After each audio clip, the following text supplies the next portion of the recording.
cuando pues llegan los asuntos al juzgado, pues decidimos en congruencia con lo que ya habíamos venido decidiendo, pero además conforme a lo que marcaba la Constitución y lo que privilegiaba el interés social, sin ideología, sin ningún prejuicio. Sin ningún prejuicio, simplemente el trabajo que veníamos realizando.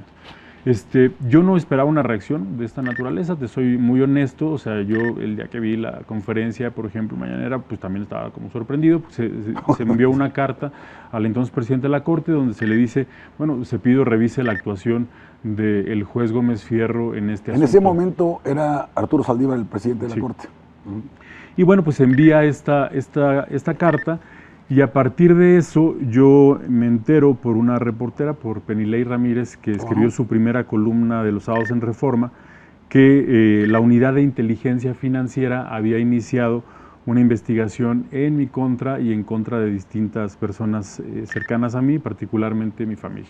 Más adecuado en ese momento consideramos era eso, porque además era lo que decía el texto constitucional. Además, es que miren, son dos cosas muy importantes. Una, la parte jurídica, y otra, la cuestión pues práctica para el medio ambiente y para los consumidores. La cuestión jurídica es que desde el 2013, y esto tiene que también ver con un cambio que acaban de hacer hace 2 semanas, sobre la naturaleza jurídica de las entidades Pemex y CFE, ahora ya les llaman empresas públicas del Estado otra vez. Y uno dice, ¿y cuándo dejaron de ser públicas? Nunca dejaron de ser públicas. El tema fue que en el 2013 le cambiamos la naturaleza para ser empresas productivas del Estado mexicano, lo cual te llevaba a la obligación de estas empresas a generar utilidades y no meramente estar subsidiadas. Eso es la parte, digamos, de su naturaleza jurídica, de su existencia y la entrada de nuevos agentes económicos a competir en lo que ya dijiste, generación y distribución, ¿no? Y comercialización. Y comercialización.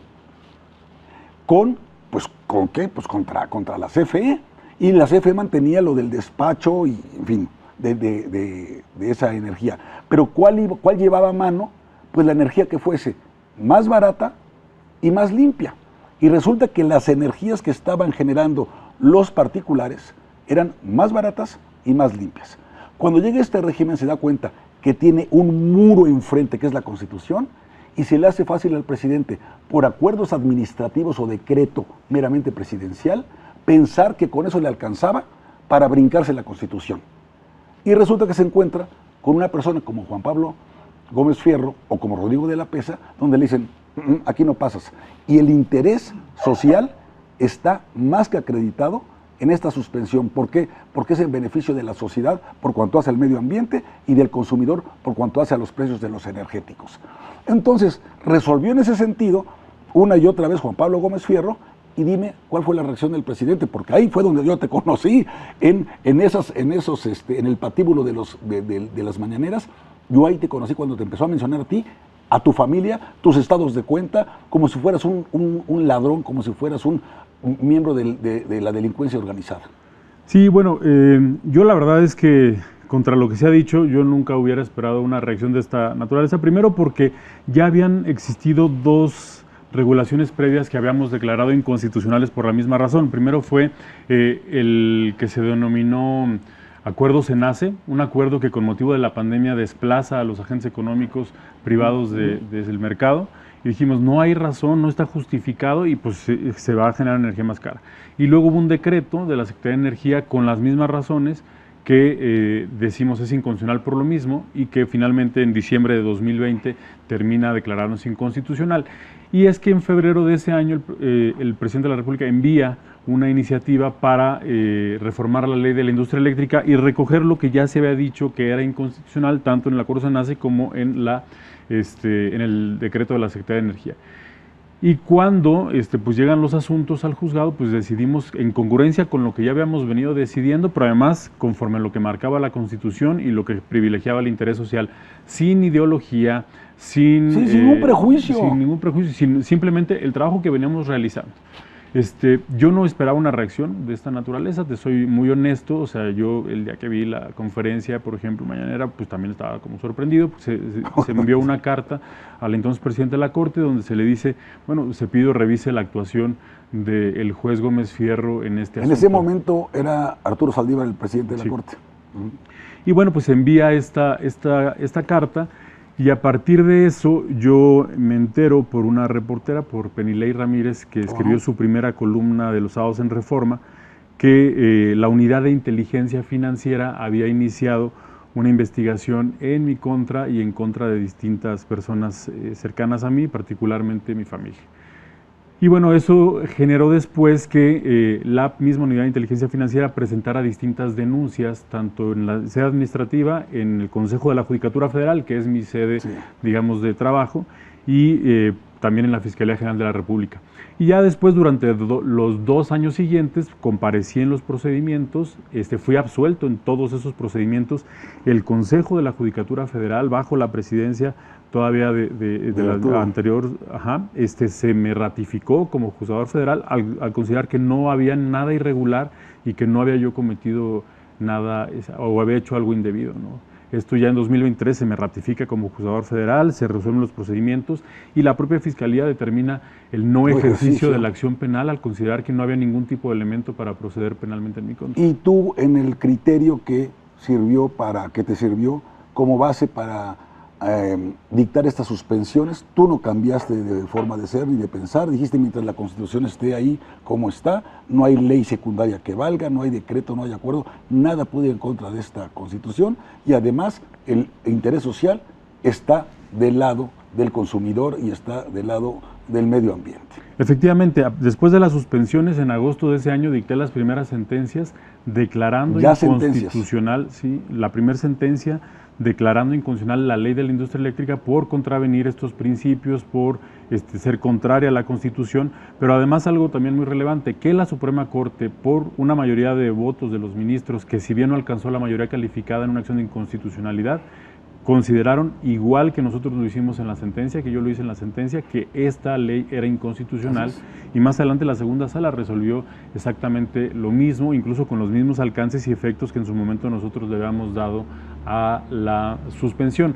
Esto quiere decir que no fue algo caprichoso, arbitrario, ni mucho menos, sino que en todo momento pues respetamos el texto constitucional y así fue reconocido por la mayoría de las y los señores ministros. Fíjate, la propia Corte terminó dándole la razón a Juan Pablo Gómez Fierro, pero el presidente durante esos 2 años de persecución política, pero no cualquier persecución, no solamente los señalamientos y violando totalmente, digamos, un derecho humano fundamental que es la protección de datos personales de Juan Pablo y de su familia, sino que le echaron encima a la unidad de inteligencia financiera como perros para tratar de ver la ruta de su dinero, de dónde llegaba, a dónde iba, cómo iba. Denuncia ante la Fiscalía General de la República, denuncia ante el Consejo de la Judicatura. Y Juan Pablo, ¿tú aceptas eso que te señaló tan gravemente como que tú estabas atendiendo solamente a intereses de los particulares, como si fueras un vulgar corrupto en contra de los intereses de la nación? Pues desde luego que no. En realidad nosotros como jueces pues resolvemos los asuntos que presentan los justiciables. Yo no escojo qué asuntos voy a resolver o qué asuntos no. ¿Son los que te caen? Los que te caen. Estos juzgados se crean también con la reforma de 2013. También de telecomunicaciones. De telecomunicaciones. Se crean 2 juzgados especializados en competencia económica y telecomunicaciones para resolver estos conflictos. Quienes fuimos jueces en ese momento, tanto Rodrigo de la Peza como un servidor, pues estábamos a cargo de esos asuntos y además teníamos jurisdicción territorial en toda la República. En todo el país. Y esto generaba que, o sea Rodrigo de la Peza o fuera yo, teníamos que conocer de estos asuntos, pero yo no los elegía. Y bueno, pues también de alguna manera siempre pusimos en el centro, y esto no me queda la menor duda, y además, pues tengo perfectamente mi conciencia tranquila, de que siempre pusimos en el centro a la población, es decir, buscar que los usuarios, por ejemplo, de energía eléctrica tuvieran energía más barata, menos contaminante. Cuando resolvimos el caso del padrón de usuarios de telefonía móvil, respetamos los derechos de la presunción de inocencia de las personas, pues claro, el acceso a las tecnologías de la información y de la comunicación, la protección de sus datos personales.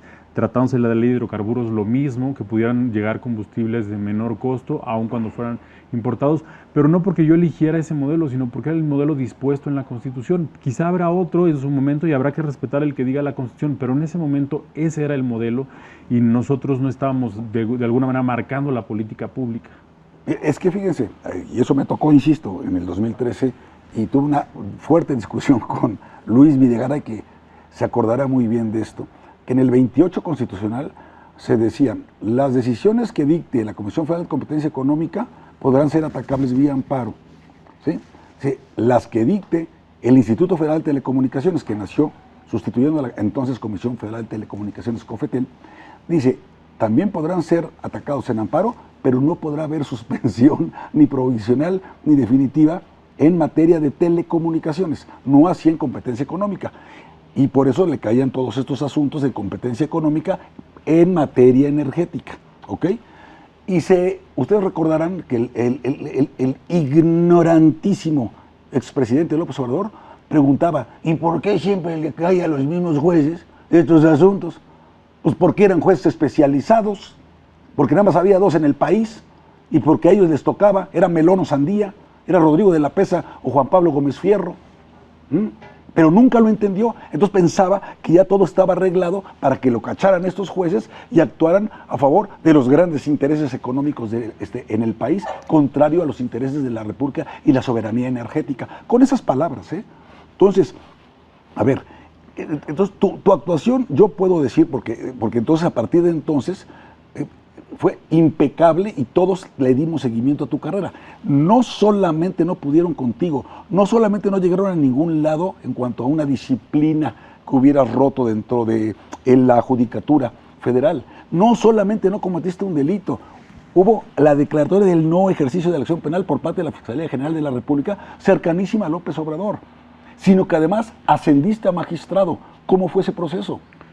Sí, bueno, los juzgados especializados en competencia económica y telecomunicaciones, por el diseño constitucional, se previó que estuvieran solamente los jueces 4 años. 4 años. Esto con la finalidad de pues que hubiera una rotación y un cambio también, evolución Muy en los sano, criterios, ¿no? Y además son asuntos, digamos, muy complejos. Técnicamente, las cantidades que se manejan en los asuntos también son muy grandes. Entonces, se buscó que hubiera una rotación. Mi plazo concluía en febrero de 2024. Okay. Entonces, en 2023 se publica una convocatoria para acceder al concurso de magistrado y es que decido yo participar porque también ya estaba a punto de vencerse mi plazo de 4 años. En ese sentido, pues, empiezo a prepararme durante ya varios meses. Empecé a estudiar la jurisprudencia, empecé a estudiar las distintas materias de las que había estado alejado durante los últimos 4 años para estar actualizado. Empecé a preparar cada una de las etapas, primero un examen de conocimientos generales, luego un examen donde tenía que revisar o realizar un dictamen de sentencias de jueces para ver si están bien o mal, y eso ya después te lo calificaban, y después un examen que era una exposición oral frente a un sínodo, ¿no? Y bueno, esto me llevó varios meses. Empecé en julio del año pasado, los procesos terminaron aproximadamente en noviembre, y en noviembre se me designa ya en el Diario Oficial de la Federación como magistrado de circuito. Tomo protesta el 18 de enero de este año, y el 1 de febrero soy nombrado magistrado de circuito ya en materia administrativa aquí en la Ciudad de México. De febrero hasta agosto, que inició el paro de labores, estuve ejerciendo ya como magistrado de circuito en materia administrativa aquí en la Ciudad de México. Ustedes recordarán que de esas manifestaciones que muchos acompañamos a los integrantes del Poder Judicial, no solamente a trabajadores del Poder Judicial, sino también a jueces, magistrados y algunos ministros, aquel mensaje que te aventaste, creo que fue fuera del Senado, ¿no? De la Suprema Corte. De la Suprema Corte. Pero tú no ibas preparado, tú echaste un palomazo y te salió sensacional, ¿no? O sea, te sentiste bien con eso. Porque ahí tomaste también un liderazgo. No sé si lo querías